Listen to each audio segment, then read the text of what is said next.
안녕하세요, 여러분. 제니입니다. 오늘은 좀 개인적인 얘기를 해보려고 하는데요. 공부와 관련된 거예요. 저는 이 두 가지 중에 하나가 있으면 어떤 공부든 시험이든 해낼 수 있다고 생각해요. 지금부터 드릴 이야기는 지극히 제 개인적인 경험에서 우러나온 이야기고, 그렇다고 해서 제가 막 천재들처럼 공부를 막 엄청 잘하고 이런 것도 아니에요. 그냥 제가 평범한 사람들처럼 몇 가지의 시험을 거치면서 느꼈던 생각을 한번 정리해 보려고 합니다. 첫 번째는 물러날 곳이 없다고 느낄 때 어떤 시험이든 공부든 이길 수가 있어요. 근데 이거는 개인마다 느끼는 정도가 다르고 또 사실 정신 건강에는 좋지 않은 것 같아요. 저는 한국에서 평범한 중고등학교를 다녔고 학사는 경영학을 하고 시드니에 와서 회계학 석사를 한 뒤에 지금은 5년차 회계사로 일을 하고 있어요. 제가 제 인생에서 더 이상 물러날 곳이 없다고 느꼈던 그런 마음으로 공부를 했던 두 가지의 시기가 있었는데요. 하나는 이제 대학원 다닐 때, 두 번째는 회계사 시험 공부할 때였어요. 저는 학사 졸업하고 바로 석사를 들어간 건 아니었고 그 전에 진로의 방황기를 겪었었는데요. 제가 요리하고 베이킹하는 걸 되게 좋아해요.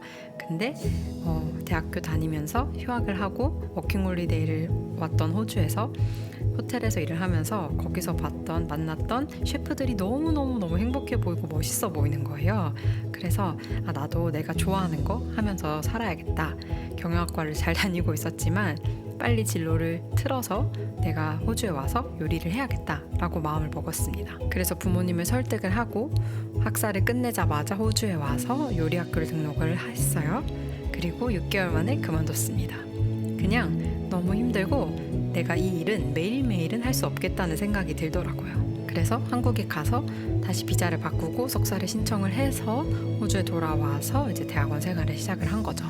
사실 지금 생각해보면 1년, 2년 늦는 거 별것도 아니었는데 그때 당시에는 제가 대학교 한 학기 휴학하고 이제 워킹홀리데이도 1년 갔다 오고 이 요리학교 갔다가 뭐 비자 바꾸고 하느라고 다시 1년을 쓰고 그래서 또래보다 2년이 늦었다고 생각을 했는데 그게 되게 저에게 크게 다가왔던 것 같아요. 그런 마음으로 대학원을 가니까 저는 더 이상 물러날 곳이 없다고 느껴지는 거예요. 내가 지금 하고 있는 이 공부를 그만두면 뭘 해야 될지 뭘 하고 싶은지도 모르겠고 또 제가 한번 좋아하는 거 해보고 싶은 거를 시도했고 거기서 마음을 접고 돌아온 상태였기 때문에 더 그 마음이 컸던 것 같아요. 그 당시에 제가 영어가 편했던 것도 아니어서 대학원 생활 동안은 정말 그냥 버텼다라는 표현이 맞을 것 같아요. 물론 뭐 새로운 것에 대해서 배움을 통한 즐거움 이런 것도 있었어요. 한국 대학 생활과 너무 달랐기 때문에 뭐 시스템이나 공부하는 방식들도 많이 달랐고 그래서 그걸 통해서 새로운 경험을 하고 그걸로부터 오는 만족감, 뭐 성취감도 있었지만 전반적으로 공부를 하는 내내 제 마음속에 아니면 그런 잠재의식 속에 있던 생각은 나는 여기서 물러나면 더 이상 도망갈 곳이 없다. 이런 식으로 저를 좀 몰아치면서 공부를 했던 시간들이었어요. 물론 현실적으로 내가 대학원 너무 힘들어서 그만두면 다른 길을 찾았겠죠. 굶어 죽진 않았을 거예요. 그래도 그 당시에 제가 심리적으로 느끼기에는 정말 돌아갈 곳이 없다는 그런 절박한 마음이 있었던 것 같아요. 두 번째로 제가 그런 마음으로 공부를 했던 시기는 회계사 시험 볼 때였는데요. 호주는 한국이랑 시스템이 조금 달라요. 제가 봤던 CA를 기준으로 말씀을 드리면 두 가지 조건이 필요한데 첫 번째는 시험을 통과를 해야 되고요. 두 번째는 공인회계사 밑에서 제가 3년 동안 일한 그 경력이 필요해요. 시험은 4개월마다 한 번씩 있었는데요. 모든 과목을 한 번에 하루 응시를 하는 게 아니라 4개월마다 어떤 시험이 열리는지 그 캘린더가 나와요. 그래서 내가 나에게 필요한 과목을 이때 응시하면 되겠다. 계획을 짜서 캘린더에 맞춰서 시험을 응시를 하면 되는 거예요. 그래서 내가 만약에 일은 안 하고 시험만 빨리 봐서 끝내버리고 뭐 경력을 하겠다 이런 식으로 전업수험생으로 하면 뭐 한 학기에 2과목씩 봐서 1년 안에 시험은 다 끝낼 수도 있고요. 일을 하면서 공부를 하는 사람들은 한 학기에 한 과목씩 보거나 아니면 중간에 한 텀씩 쉬고 그럴 수도 있고 그래서 3, 4년씩 이렇게 보는 사람들도 있어요. 정말 개인의 기준에 맞춰서 개인의 스케줄에 맞춰서 시험을 조율을 하면 됩니다. 저는 그때 당시에 2년짜리 졸업생 비자를 가지고 일을 하고 있었는데 제 스케줄에 맞춰서 그 캘린더를 따라서 계획을 짜면 2년 안에 5과목을 다 못 끝내는 거예요. 그래서 한 학기에 두 과목 시험을 봐야지 제 비자가 끝날 때쯤 시험을 다 마무리를 할 수가 있던 상황이었어요. 그래서 나는 선택의 여지가 없다. 제가 이 말을 진짜 안 좋아하는데 나는 더 이상 여기서 물러날 곳이 없다. 이런 마음으로 그러면 한 학기에 풀타임으로 일을 하면서 두 과목 시험을 보자 라고 결정을 하고 그때 당시 제 멘토였던 전 매니저한테 가서 말을 했어요. 내가 이런 상황이고 나는 한 학기에 두 과목 시험을 봐야겠다. 그래야 내가 한국에 돌아가기 전까지 시험을 다 끝낼 수가 있다. 이런 식으로 얘기를 했어요. 그랬더니 매니저가 정말 진지하게 저를 말리더라고요. 그때 당시는 저희 회사, 제가 일하던 회사가 업무량이 굉장히 많아서 6시, 7시 이후에 퇴근을 하는 경우도 정말 빈번했거든요. 그래서 이런 업무 강도에서 네가 한 학기에 두 과목 시험을 보는 건 정말 무리일 것 같다. 그러다가 두 과목 다 떨어지면 어떡할 거냐 이런 식으로 얘기를 하는 거예요. 근데 또 제 생각에는 내가 만약에 스폰 비자를 받지 못하면 이 2년짜리 졸업생 비자가 끝났을 때 한국으로 돌아가야 하는 상황인데 거기서 돌아가서 다시 시험 준비를 하고 본다는 게 더 복잡할 것 같은 거예요.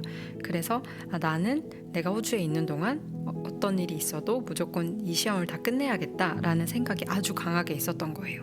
그래서 이게 저에게는 또다시 물러설 곳이 없는 상황이 돼버린 거죠. 물론 현실적으로 한국에 돌아가서도 시험을 이렇게 어레인지해서 볼 수가 있어요.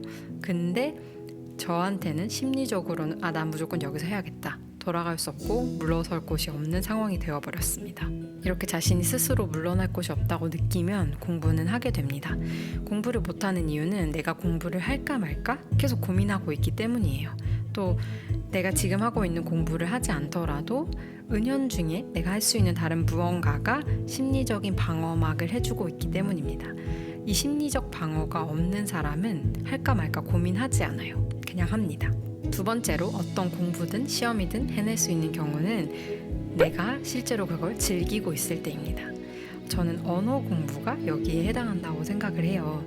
제가 어렸을 때를 생각해 보면 팝송을 따라 부를 수 있는 거, 영어책을 소리내서 읽을 수 있는 거 이런 거를 상당히 재밌는 놀이처럼 생각했던 것 같아요. 거기서 오는 성취감을 즐겼어요. 내 언어가 아닌 다른 언어를 발음할 수 있고 또 내가 자란 문화가 아닌 다른 문화에서 자라는 사람들과 소통하고 그 새로움에서 오는 신기함? 그런 것들이 좀 있었어요. 또 저는 어렸을 때부터 항상 외국에서 공부하고 일하고 이런 걸 되게 꿈꿔왔는데 영어를 공부함으로써 내가 하고 싶은 것에 다가갈 수 있다는 그러한 기대감도 있었고요. 요즘은 제가 불어를 열심히 공부하고 있잖아요. 공부하면서 언어 공부와 관련된 영상을 만들어서 유튜브에 올리기도 하고요. 그런데 제가 지금 당장 불어를 굉장히 잘하게 된다고 해서 시험을 봐서 정말 좋은 점수를 얻는다고 해서 저에게 딱히 큰 메리트가 실제로는 없어요. 그래도 제가 이걸 매일매일 하는 이유는 첫 번째로 그냥 재밌어요. 내가 성적을 위해서, 좋은 점수를 위해서, 스펙을 위해서 해야 한다고 생각하는 공부가 아니기 때문에 그런 압박이 없고 스트레스가 없으니까 온전히 즐길 수가 있어요. 두 번째는 과정에서 오는 성취감인데요. 언어 공부는 과정이 정말 긴 공부예요. 3, 4개월 또는 1, 2년 반짝해서 시험 보고 치워버리고 이런 공부가 아니죠. 그래서 결과만 보고 달려가는 게 아니라 내가 100점만을 위해서 노력하는 게 아니라 배워야 하는 어떤 그런 큰 지도가 있으면 내가 모르는 부분을 하나하나 이렇게 채워서 메꿔가는 거예요. 공부가 누군가와의 경쟁이 아니라 내가 점수로 나를 증명해야 되는 게 아니라 내가 모르는 부분을 발견했으면 그 부분을 공부하고 채워나가고 거기서 뻗어서 좀 더 심화된 부분을 알아보고 이런 식으로 그 지도를 채워나가는 즐거움을 깨닫게 된 거예요. 결론은 재밌고 내가 그걸 즐길 수 있기 때문에 해낼 수 있다고 생각합니다. 오늘은 제 경험을 통해서 제가 느낀 무조건 공부가 될 수밖에 없는 조건에 대해서 얘기를 해봤는데요. 하나는 내가 심리적으로 물러날 곳이 없을 때, 두 번째는 내가 그걸 진심으로 즐길 때입니다. 20대 중반까지는 보통 첫 번째 이유로 많은 공부들을 했다면 그 이후부터는 두 번째 이유로 공부하는 경우가 더 많아지는 것 같아요. 그리고 두 번째 이유로 하는 공부가 훨씬 행복합니다.